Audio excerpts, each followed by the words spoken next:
ہمارے پاس جب لوگ آتے ہیں اور وہ داخل طریقت ہوتے ہیں تو ہم جو بنیادی چیزیں ان کو بتاتے ہیں تو ان میں سے ایک چیز یہ لازمی بتاتے ہیں کہ رزق پاک نہیں ہوگا تو باطن روشن نہیں ہوگا. یہ بنیادی بات ہے. اگر رزق پاک نہیں ہے تو میرے حضور نے ارشاد فرمایا کہ ایک بندہ سفر کر کے کعبۃ اللہ کے صحن میں پہنچتا ہے اور کعبے کے پردوں کو تھام رہا ہے, وہ یمد یدیہ, اور لمبے لمبے ہاتھ کر کے کہتا ہے اے اللہ, لیکن اس کا کھانا حرام ہے, اس کا پینا حرام ہے, اس کا لباس حرام ہے, وہ غذا بالحرام, اس کو غذا حرام سے دی گئی ہے. میرے حضور نے فرمایا اس کی کوئی دعا قبول نہیں ہوگی. سفر کیا, جنگل پہاڑ کاٹے, سمندروں کو پاٹ کر کے آگے گیا, ہواؤں کے کلیجے چیر کے آگے بڑھا, مہینوں کی مسافتیں طے کر کے گیا اور کعبۃ اللہ کے سامنے کھڑا ہے, سین حرم میں مطاف میں کھڑا ہے, لیکن اس کا جسم حرام سے پلا ہے. اس نے جو پہنا ہے اس لباس کا تانا یا بانا حرام کا ہے, اس کو غذا حرام کی دی گئی ہے, اس نے پیا حرام کا ہے, اس نے کھایا حرام کا ہے, تو پھر اس کا یہ سارا سفر رائے گاں چلا جائے گا, اس کو کچھ نصیب نہیں ہوگا. تو سب سے پہلی شرط اس عنوان سے عقل حلال ہے. اس کے بعد پہ صدق مقال ہے کہ آپ کی زبان جھوٹ نہ بولے. جب کوئی شخص جھوٹ بولتا ہے, روحانیات تو دور کی بات ہے, اللہ کے فرشتے اس سے 1 میل دور ہٹ جاتے ہیں. جب کوئی شخص جھوٹ بولتا ہے تو حدیث پاک میں آتا ہے اس کے منہ سے ایک خاص قسم کی بدبو نکلتی ہے.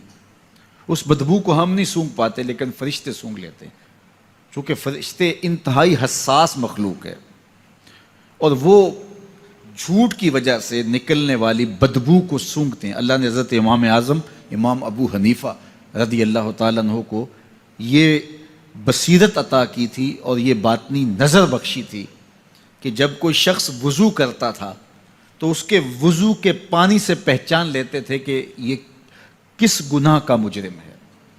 جب بندہ وضو کرتا ہے تو وضو سے ہاتھوں کے گناہ جھڑتے ہیں, منہ کے گناہ جھڑتے ہیں, تو وہ وضو کے پانی سے اس بات کو محسوس کرتے تھے. اللہ نے ان کو وہ بصیرت عطا کی تھی, لیکن انہوں نے اللہ کی بارگاہ میں عرض کی مالک مجھ سے یہ چیز چھین لے, یہ چیز مجھے نہیں چاہیے. لوگوں کے بارے میں جو ہے وہ ایسا گمان پھر پیدا ہوتا ہے.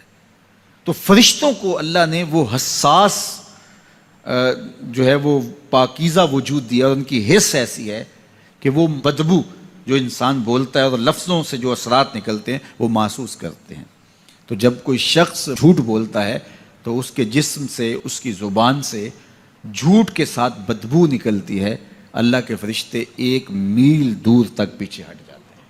تو مجھے بتائیے, جو شخص جھوٹ بولتا ہو کیا اسے کوئی روحانی مرتبہ مل سکتا ہے؟ یہ سوچا بھی نہیں جا سکتا, یہ امکانات سے ہی نہیں ہے. اللہ کے محبوب علیہ السلام سے پوچھا گیا کہ حضور کوئی مسلمان, کوئی مومن کیا بزدل ہو سکتا ہے؟ فرمایا نہیں, وہ بہادر ہوتا ہے, لیکن ہو سکتا ہے کبھی اس سے بزدلی بھی سرزد ہو جائے. انسانی کمزوری ہے, کبھی انسان بہت طاقت میں ہوتا ہے اور کبھی انسان کمزور بھی پڑ جاتا ہے. فرمایا ہو سکتا ہے کبھی اس سے ہو بھی جائے. پھر پوچھا کہ بخل کر سکتا ہے؟ فرمایا نہیں, مومن سخی ہوتا ہے لیکن ہو سکتا ہے کبھی اس سے بخل بھی ہو جائے. کبھی کبھی دولت اسے اچھی بھی لگنے لگ جاتی ہے, جس طرح فرمایا گیا کہ اولاد مبخلتن مجبنتن, یہ جو اولاد ہوتی ہے یہ بندے کو بخیل بھی بنا دیتی ہے اور بزدل بھی بنا دیتی ہے. جب اولاد نہیں ہوتی تو بندہ سخی بھی ہوتا ہے اور بندہ جو ہے وہ مشکل حالات میں بھی کود جاتا ہے, لیکن جب اولاد ہوتی ہے تو پھر مشکل حالات میں کودنے سے پہلے سوچتا ہے میرے بچے ہیں یتیم ہو جائیں گے. اس کو یہ خیال آتا ہے, پہلے ایسے مال لٹاتا ہے لیکن اولاد ہو جائے تو پھر وہ اولاد کا سوچتا ہے کہ ان کے لیے کچھ میں جمع کر لوں. تو اولاد فرمایا میرے حضور نے کہ مبخلہ و مجبنہ, یہ بخیل بھی کر دیتی ہے اور یہ کمزور اور بزدل بھی بنا دیتی ہے. تو مومن ہوتا بہادر ہے لیکن ہو سکتا ہے کبھی اس سے بزدلی بھی ہو جائے. مومن سخی ہوتا ہے لیکن کبھی ہو سکتا ہے اس سے بخل بھی ہو جائے. لیکن تیسرا سوال حضور سے پوچھا گیا کہ مومن جھوٹا ہو سکتا ہے؟ تو اس پہ 2 ٹوک کہا, نہیں جھوٹا نہیں ہو سکتا. یہ نہیں ہو سکتا کہ مومن ہو اور جھوٹا ہو, وہ سچ بولنے والا ہوگا. تو عقل حلال اور صدق مقال, یہ 2 خوبیاں جو ہیں یہ اہل اللہ کا طرائے امتیاز ہے, اور یہ مجھے اور آپ کو اختیار کرنی چاہیے. حضرت خلیل اللہ جب وادی غیر ذی زرع میں سیدہ ہاجرہ اور ان کے معصوم نونہال کو چھوڑ کر کے جانے لگے۔ ایسی وادی جہاں حیوانی وجود بھی نہیں تھا، نباتات بھی نہیں پائے جاتے تھے، پانی کا ایک قطرہ بھی دستیاب نہیں تھا، کالے سیاہ محیط پہاڑ جیسے فولاد پگھلا کے ڈال دیا ہو، وہ وادی جہاں دن کو بھی خوف آئے، وہاں حضرت ہاجرہ نے راتیں بھی گزاری۔ کتنا دردناک لمحہ تھا جب سحری کا وقت ہوا، حضرت خلیل اللہ دعائیں دے کے رخصت ہونے لگے، حضرت ہاجرہ سلام اللہ نے آگے بڑھ کے اپنے شوہر نامدار کا دامن پکڑ لیا، تمسکت بیضیالہ، دامن پکڑ کے بولی میرے شوہر نامدار، اس محیب وادی میں، اس پہاڑوں کے دامن میں جہاں دن کو بھی خوف آئے، نونہال معصوم کے ہمراہ مجھے چھوڑ کے کہاں جا رہے ہو؟ حضرت خلیل اللہ نے کوئی جواب نہیں دیا۔ پھر قدم اٹھایا تو زوجہ نے پھر دامن پکڑا، پھر وہی سوال، پھر کوئی جواب نہیں آیا۔ تیسری مرتبہ دامن پکڑا، خلیل اللہ کی جانب سے کوئی جواب نہیں آیا، تو خاتون خود بولی کیا اللہ کا حکم تو نہیں؟ تو حضرت خلیل اللہ نے کہا نعم، ہاں اسی کا حکم ہے۔ حضرت ہاجرہ نے دامن چھوڑ دیا، کہا جائیے، خیر سے جائیے، اگر اس کا حکم ہے وہ ہمیں ضائع نہیں ہونے دے گا۔ جہاں دن نہیں گزارے جا سکتے تھے، پھر اس خاتون نے وہاں راتیں بھی کاٹی۔ وہ وادی جس میں وحشت بھی قدم رکھتی تھی ڈر ڈر کے، جہاں پھرتے تھے آوارہ تھپیڑے بادے سر سر کے، جہاں پر گھاس اگتی ہے، جہاں نہ پھول کھلتے ہیں، مگر وہ سرزمین ہے آسماں بھی جھک کے ملتے ہیں۔ اپنی پاک باز بیوی اور نونہال بیٹے کو چھوڑ کے حضرت خلیل اللہ دعائیں دے کے رخصت ہو گئے۔ تھوڑا سا توشہ تھا، 2-1 دن کے بعد ختم ہو گیا۔ پھر ماں کی چھاتی سے دودھ بھی خشک ہو گیا، نونہال پیاس سے تڑپنے لگا۔ ماں تو پھر ماں ہوتی ہے، تڑپتی ہوئی ممتا کا دل بے قرار ہوا۔ ایک پتھر کے سائے میں معصوم اسماعیل علیہ السلام کو لٹایا اور پانی کی تلاش میں جبل صفا پہ چڑھی۔ اطراف میں آسمانوں کی طرف دیکھا، کہیں کوئی پرندے اڑتے دکھائی دیں اور پانی کا نشان ملے اور میں وہاں سے بیٹے کے لیے 2 بوند لے آؤں، لیکن کچھ دکھائی نہیں دیا۔ تا حد نظر پھیلا ہوا آسمان ہی آسمان ہے اور پہاڑ ہی پہاڑ نیچے دکھائی دیتے ہیں۔ پھر مروہ پہ آئیں، درمیان میں نشیبی جگہ تھی، وہاں بیٹے کا من موہنا چہرہ دکھائی نہیں دیتا تھا، دوڑ کے گزری اور جا کے صفا پہ گھوم کے دیکھا، کچھ نظر نہیں آیا۔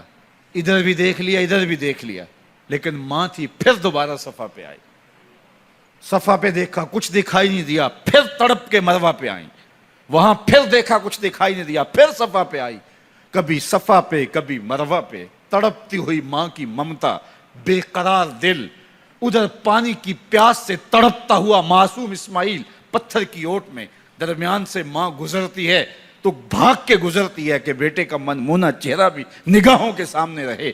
ذرا منظر تو دیکھو کتنا دل آویز ہے۔ اللہ اکبر، سینوں میں پتے پانی ہو جائیں، پتھر بھی ہو تو پگھل جائے اس زہرہ گداز داستان سے، لیکن اللہ پر توکل اور ماں کی بے قراریاں، کبھی صفا پہ کبھی مروہ پہ، زبان پہ شکایت نہیں ہے۔ پھر جب مروہ پہ پہنچتی ہیں، 7 چکر مکمل ہو گئے، تو ادھر کیا دیکھا کہ معصوم اسماعیل ایڑیاں رگڑ رہا ہے۔